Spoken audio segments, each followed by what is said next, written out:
आजम भगत सिंह के भांजे professor Jagmohan Singh ji Delhi border पर जाते वक्त पानीपत में किसानों के पास पहुंचे हैं, धरने पर बैठे हैं। उनसे पूछना चाहेंगे, जगमोहन जी, एक महीना किसानों को आंदोलन का हो चुका, क्या लगता है कि सरकार मानेगी?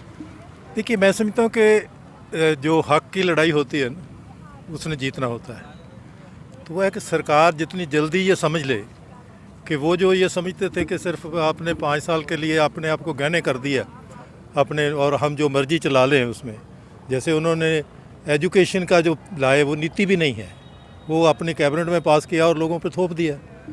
तो सरकार को मतलब तो मानना ही पड़ेगा, क्योंकि जो जज्बा है और जो प्रश्न है, क्योंकि प्रश्न रोटी का है और रोटी सभी की, और रोटी जो है जो पैदा करता है और जिसने खानी है, वो दोनों का प्रश्न है। तो इसलिए मैं समझता हूँ कि सरकार को, और उसका एक रास्ता जो अभी है उनके पास, वो है कि एक इंटरनेशनल कॉवेनेंट है जिसमें किसानों के और जो पेंडू मजदूर हैं उनके हक की बात हमने साइन किया हुआ है। तो ये कहें कि चलो उसको लागू करते हैं, उसके मुताबिक हम आपसे बैठ के फिर अगली नीति बना लेंगे। किसी भी सरकार की तरफ से ये कहा जा रहा है कि हमें सिर्फ पंजाब के किसान हैं, और एसवाइल का मुद्दा भी आ गया। दोनों सवाल पे आपका क्या कहना है? देखिए, वो है कि वो भटकाव में हैं और भटकाने की कोशिश कर रहे हैं।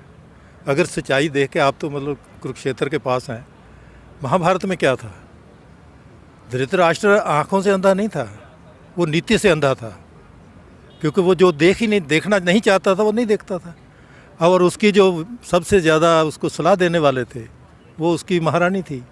तो उसने कहा भी मैं आपको बता रही हूँ कि ये बड़ा गलत हो रहा है, आप सुनना नहीं चाहते, आप देखना नहीं चाहते, तो मैं आँखों पे पट्टी बांध लेती हूँ। तो अभी सभी उनके जो एडवाइज़र्स हैं उन्होंने पट्टी बांधी हुई है और झूठ मार रहे हैं। हमने पकड़ लिया एक बहुत बड़े, अपने आप को वो वैज्ञानिक कहते हैं, अर्थवैज्ञानिक, वो पंजाब का एक तजर्बा बता रहे थे। तो हमने कहा कि जिस तजर्बे की आप बात कर रहे हैं, ठेके की खेती की, वो तो प्लांट भी बंद है और 25 लाख रुपया लोगों का डूब गया टमाटर बीजने में। तो मतलब गलत बातें करके, और ये प्रचार आप देख सकते हैं कि कौन है, कहाँ है।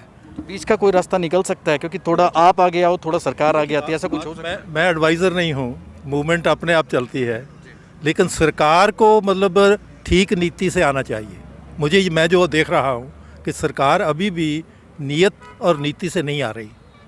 वो अभी ये बात करने की क्या ज़रूरत है?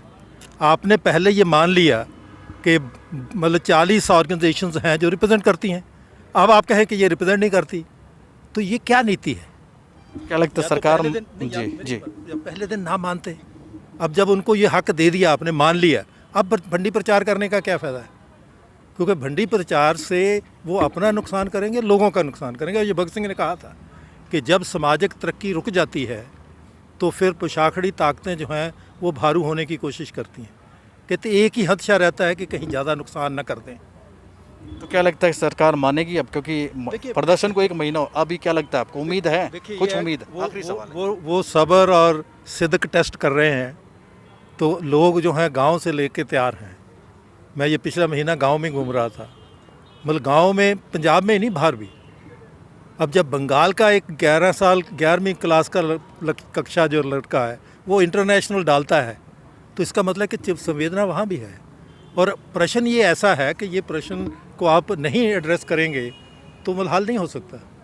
प्रश्न है रोटी का और रोज़ी का, और यही प्रश्न जो है हमारी आज़ादी की लड़ाई का मूल रहा। जब भी अंग्रेज़ों ने उस पर अड़ी की तो वो झड़े। तो इसलिए मैं तो अरदास करता हूँ कि उनको समझ आए और वो हैंकड़ छोड़ दें, तो वो बड़े हो जाएंगे। अगर वो अड़े रहेंगे तो वो मतलब मुश्किल होगी उनके लिए। तो ये थे हमारे साथ शहीद आजम भगत सिंह के भांजे प्रोफेसर जगमोहन सिंह, जिनका ये कहना है कि सरकार को अपनी हठ धर्मिता छोड़कर किसानों से बातचीत करनी चाहिए और नए कृषि बिलों को रद्द कर देना चाहिए। अपने सहयोगी जितेंद्र के साथ प्रदीप रेड्डी।